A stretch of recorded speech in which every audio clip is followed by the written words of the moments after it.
આજે માગસર સુદ 13 છે, રવિવાર છે, 24/12/2023નું વર્ષ છે. વચનામૃત 9મું બહુ નાનું છે, પણ ગંભીર અર્થ જણાવનારું વચનામૃત છે. શ્રીજી મહારાજ પોતે કૃપા દ્રષ્ટિ કરીને બોલ્યા છે 9મા વચનામૃતમાં, શ્રી કૃષ્ણ ભગવાનનો પ્રત્યક્ષપણે નિશ્ચય કર્યો હોય, તેની ભક્તિ કરતો હોય, તેના દર્શન કરતો હોય, પ્રત્યક્ષપણે એને ખબર છે આ ભગવાન છે, એ પ્રગટ જે બિરાજે છે એ જ છે, એનો પ્રગટ પ્રમાણે નિશ્ચય કરેલો છે કે આ ભગવાન જ છે. જેમ કે આંબાના વૃક્ષને લીમડો ન કહેવાય અને લીમડાના વૃક્ષને આંબો ન કહેવાય, એ નક્કી થઈ ગયું કે આ આંબો જ છે. વડતાલમાં આંબા નીચે સભા કરતા હોય તો લોકો માને કે આંબાની સભા છે. ગઢપુરમાં લીંબ વૃક્ષ નીચે સભા કરતા ખબર પડે લીંબ વૃક્ષની સભા છે. એવો નિશ્ચય થઈ ગયો. મહારાજ કે પ્રત્યક્ષપણે નિશ્ચય કર્યો છે કે આ ભગવાન જ છે, અને તેની ભક્તિ કરતો હોય, એ કાંઠો પર ભગવાનનું ભજન કરતો હોય, ધ્યાન કરતો હોય, કથા વાર્તા ભક્તિ કરતો હોય, દર્શન પણ થાય છે. છતાં પણ એ એવું માનતો હોય કે જ્યાં સુધી આને આ ભગવાનનું મને ગોલોક વૈકુંઠ ઇત્યાદિ ધામમાં તેજોમય સ્વરૂપ નથી દેખાણું, ત્યાં સુધી મારું પરિપૂર્ણ કલ્યાણ થયું નથી. લ્યો, ઊંધું બાફ્યું, મારું કલ્યાણ થયું નથી.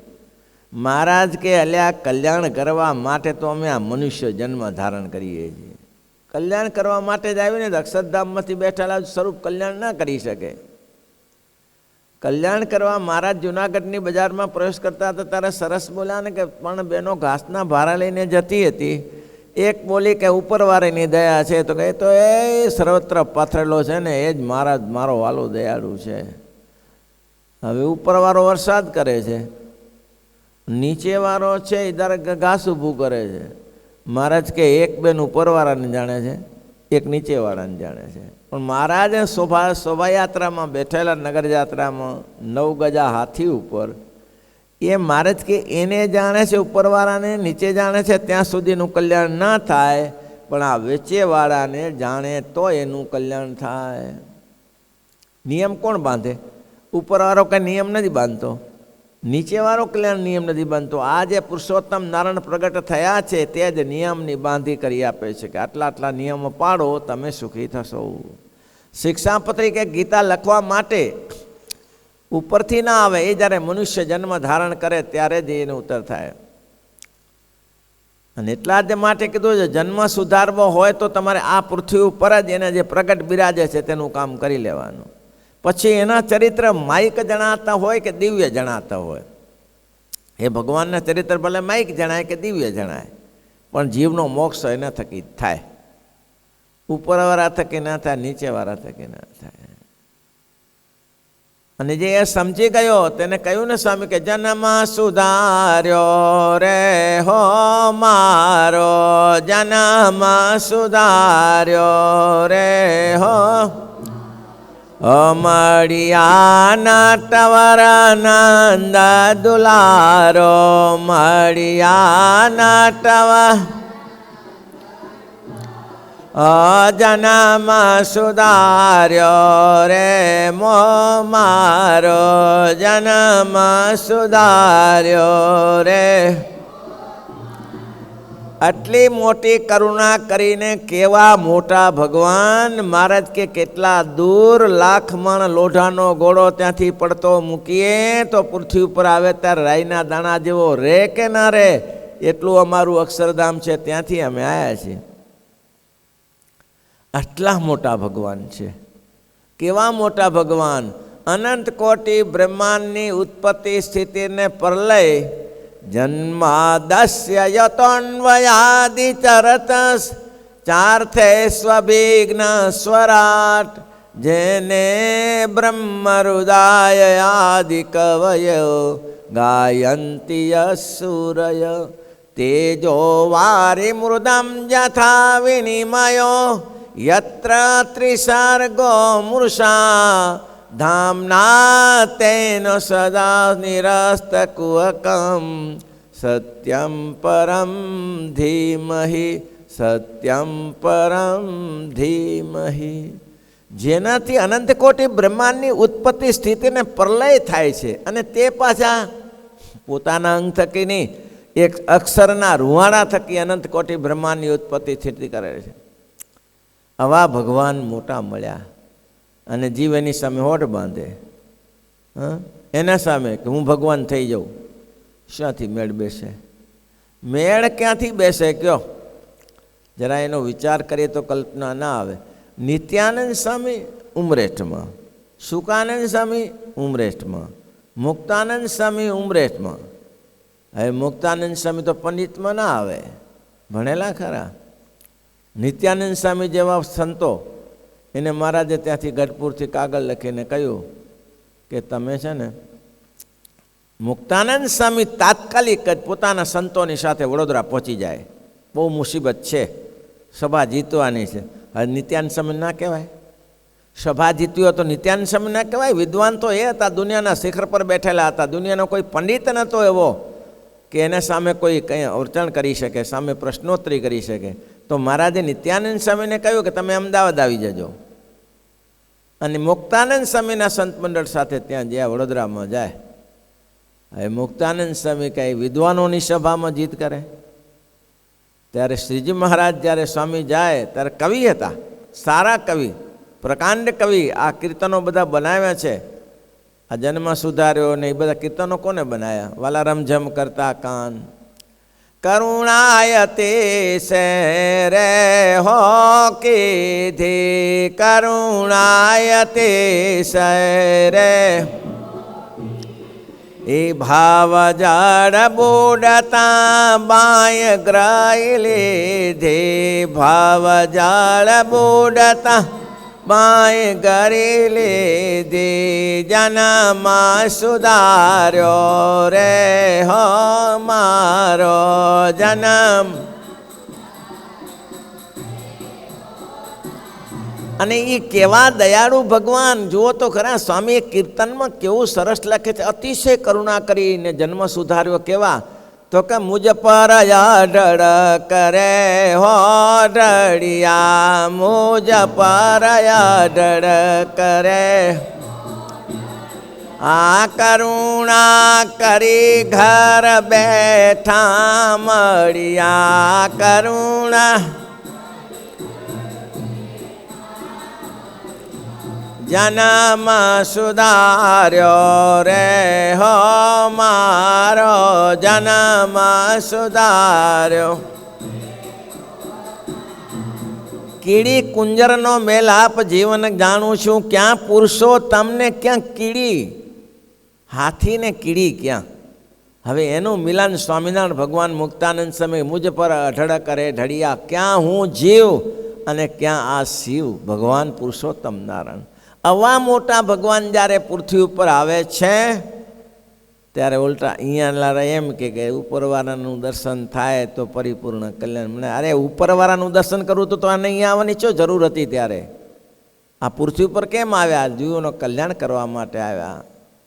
એટલે કવિઓ અંદર એમ કહે છે, મોહયંતી જે સુરય, અનંત પ્રકારના કવિઓ અને અનેક પ્રકારના સુરાઓ અંદર મોહ પામી જાય અને ધામના નિરસ્ત કુહકમ સત્યમ પરમપુર પોતાના તેજે કરીને આખું જેને અંધકાર તમગણ સત્વ રજને તમ નાશ કર્યું છે એવા ભગવાનના પુરુષોત્તમ નારાયણ પૃથ્વી ઉપર આવ્યા છે.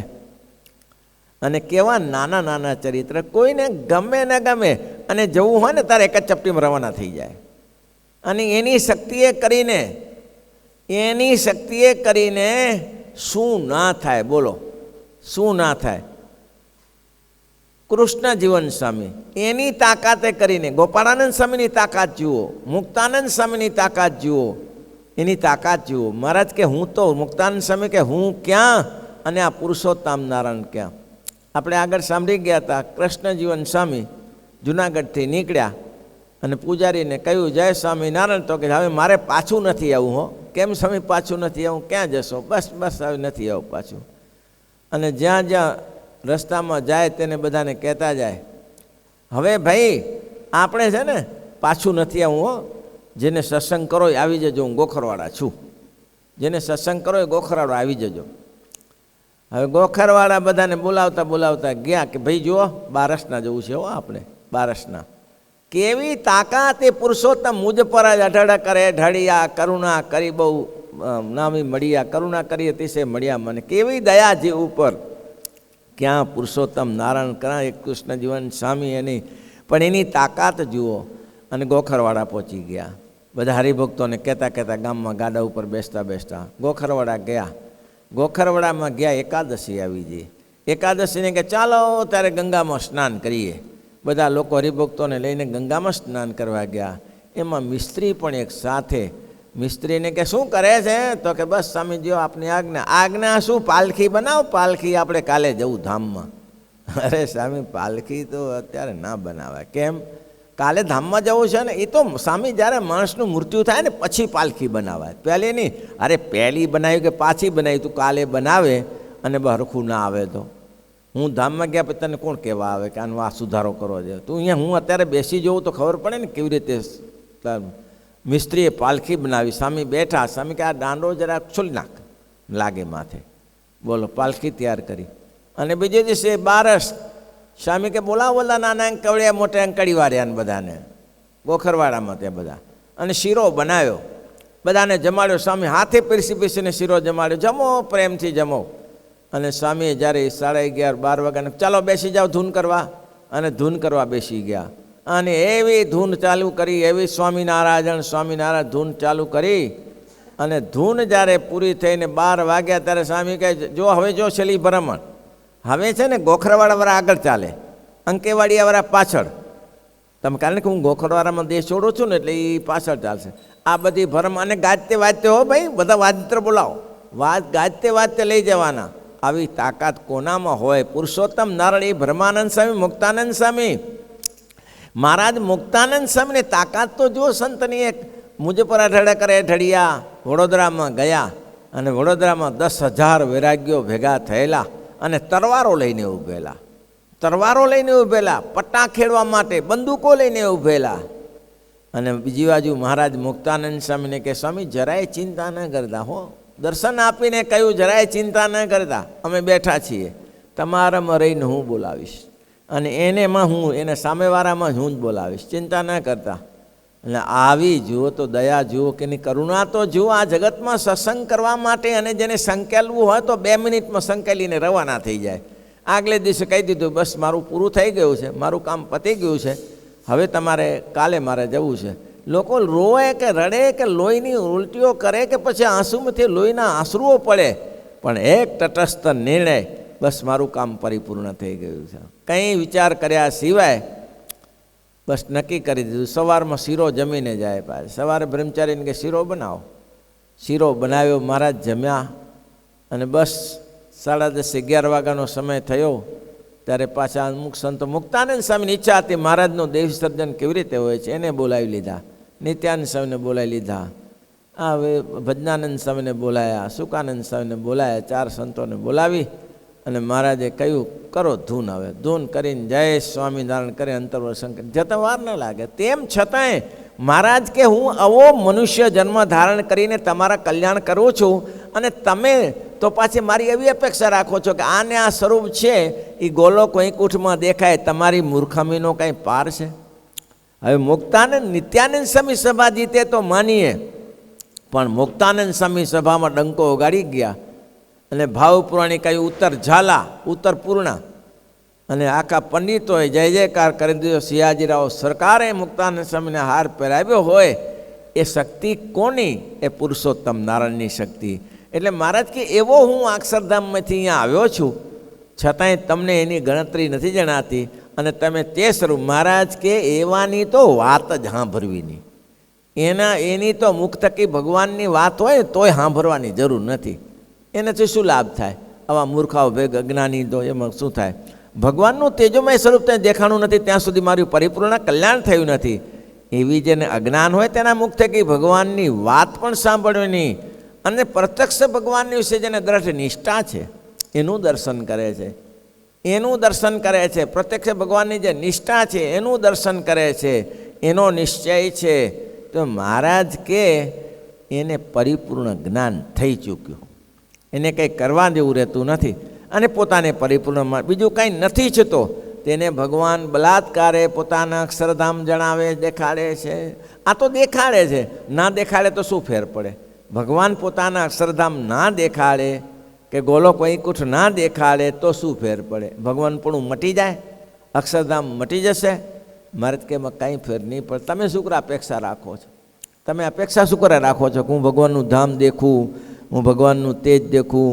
એ મારે જ અપેક્ષા નહીં રાખવાની. કર્મણી એ અધિકાર હસ્તે માં ફલે શું કદાચ કર્મ કર્યા કરો, ફળ મારે આપવાનું છે.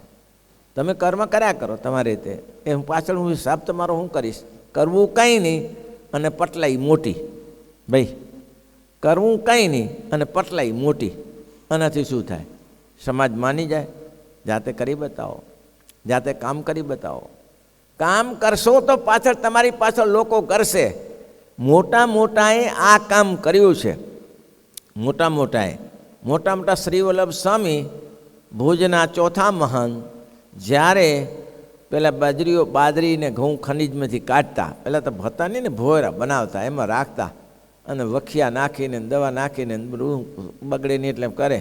અને ત્યારે સ્વામી કાઢવા માટે ભરવા માટે પોતે ટોકર ભરવા માટે જાતે મોઢું બાંધીને બેસતા. બોલો તો કેમ? તો એ કરે છે તો પાછળ બધા કરે છે. ઓર્ડર કરનારાના કોઈ કામ ના કરે. ઓર્ડર કરશો તો નહીં થાય, જાતે કરવા લાગી પડો. આવી જાઓ બધા સાથે મળીને કરી લઈએ કામ. કામ તો કરવું જ પડે ને, ભગવાનને રાજી કરવા છે તો મહારાજ કે સાથે મળીને કામ કરો તો પાછળવાળાએ કરશે. એટલે મહારાજ કહે છે કે તમને જ ઠેકાણું નથી પડ્યું. કેવું પાછું આગળ કેટલું કહ્યું, સરસ કહ્યું કે એનો પ્રત્યક્ષ નિશ્ચય કરેલો છે, એના દર્શન કરો છે, એના ભક્તિ કરે છે અને છતાં પરિપૂર્ણ જ્ઞાન માન્યું નથી. તો પછી છે નથી માનવાનું? તો પછી માનવાનું કોણ નથી? હવે એને કોણ બતાવશે? ભગવાન પ્રગટ બતાવે છે કે અમે ઉપાસના કરવા યોગ્ય છીએ ને અમારું ધ્યાન કરો, ભજન કરો. પછી હવે એને કોણ બતાવશે? એટલે મહારાજ કે એવું જેને અજ્ઞાન હોય તેના મુખથી ભગવાનની વાત પણ સાંભળવી નહીં. અને પણ જે પોતે પરિપૂર્ણ, પોતે ભગવાનના સ્વરૂપે કરીને પરિપૂર્ણપણું માને છે કે આ મને ભગવાન મળ્યા છે, મારે કંઈ જોતું નથી, મારે કંઈ એની પાસે અપેક્ષા નથી, બસ મહારાજ રાજી રહે. અરે એટલે સુધી ગોપીઓની સમજણ કહેવાય. ગોપીઓને જ્યારે કહ્યું, ભગવાને નારદજીએ કહ્યું કે મહારાજ તમે આ કામ કરો છો તો હું તમારો ભક્ત જ છું ને, મારે તે ભક્ત તો છો પણ અત્યારે મારે છે ને પેટમાં દુખાવો વધારે છે અને પેટ વધારે દુખે છે, મને ચરણરજની જરૂર છે. તમે ચરણરજ દેતા હો પછી બીજી ચર્ચા કરીએ આપણે. તો નારદજી ઉપડ્યા, ગમે તેની ચરણરજ લેતો આવું પણ કહેજો હોય ને જેની ચરણરજ લેવા જાઓ તેને એને નરકમાં પડવું પડે. મારું તો પેટ મટી જાય, એને નરકમાં પડવું પડે. તો સારું કહી દઉં. બધી જગ્યાએ ફર્યા, બધાને પૂછ્યું કે ભાઈ ભગવાનને ચરણરજ પેટમાં લગાવી છે, તમે આપશો? તો હા આપીએ, પણ તમારે નરકમાં પડવું પડે. ના ભાઈ એ ધંધો નહીં, અમારે નરકમાં પડવું પડે ને ભગવાનને ચરણરજ લગાવવાને. ગોપીઓની પાસે ગયા, ગોપીઓને કીધું ભગવાનને પેટમાં દુખાવો વધારે છે તો શું જોઈએ? ચરણરજ જોઈએ. તે લઈ જાઓ ને, લઈ જાઓ, ટોકર ભરીને લઈ જાઓ. તો કે એમ નથી, તો એની ચરણરજ ભગવાન પોતે લગાવશે ને એટલે તમારે નરકમાં પડવું પડે. અરે અમારો કૃષ્ણ ઊભો થતો હોય તો અમારે 100 નરક મંજૂર છે. અમારે જો ભગવાન ઊભા થતા હોય ને તો અમારે 100 નરક મંજૂર છે. આવી નિષ્ઠા જોઈએ. હા બસ બીજું કંઈ જોઈને મહારાજ જે કરે છે એમાં અમે રાજી છીએ. મહારાજને જે મનગમતું હોય તે જ આપણે કરવાનું. એટલા માટે કહે છે ને મનગમતું સર્વે મૂકીને એક તમને રીઝાવવાનું. કેટલી સરસ કરી છે બ્રહ્માનંદ સ્વામી. મનગમતું સર્વે મૂકીને, મનગમતું સર્વે એક તમને રીઝાવાને, એક તમને મન કર્મ વચને ગોવિંદજી, મન કર્મ વચને ગોવિંદજી, ગુણ તમારા ગાવાને, ગુણ તમારા.